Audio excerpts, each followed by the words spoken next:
two, one. Hikayat adalah salah satu jenis sastra lama yang berbentuk lisan atau tulisan. Pada umumnya hikayat mengisahkan tentang kehidupan dari kaum bangsawan, keluarga istana, atau orang-orang yang memiliki kehebatan.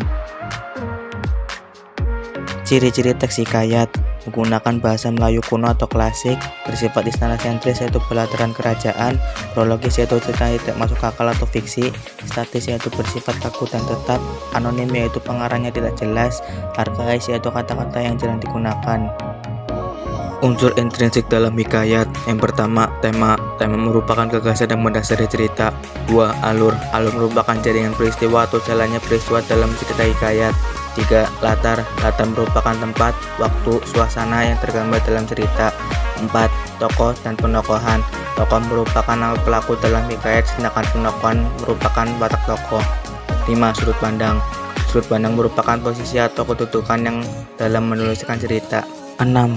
Gaya bahasa. Gaya bahasa berkaitan dengan penulis menyajikan cerita menggunakan bahasa dan unsur-unsur keindahan.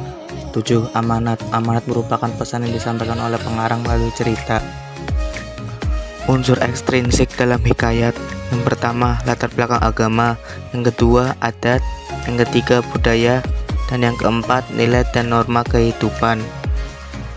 Struktur dalam teks hikayat: yang pertama, abstrak. Pada dasarnya dalam penulisan hikayat, abstrak bersifat opsional, artinya abstraksi boleh disertakan dan boleh juga tidak.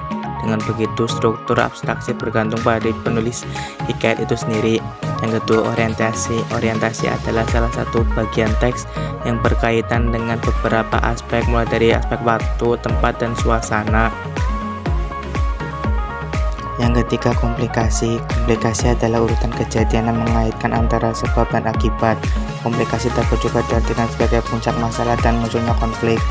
4. Evaluasi. Evaluasi adalah bagian struktur dalam hikayat yang menjelaskan tentang penyelesaian atau jalan keluar dari suatu masalah.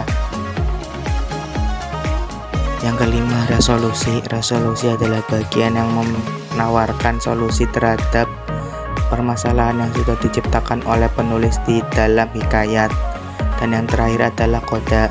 Istilah koda lebih tepatnya digunakan untuk mengartikan pesan dan amanah yang disampaikan oleh penulis.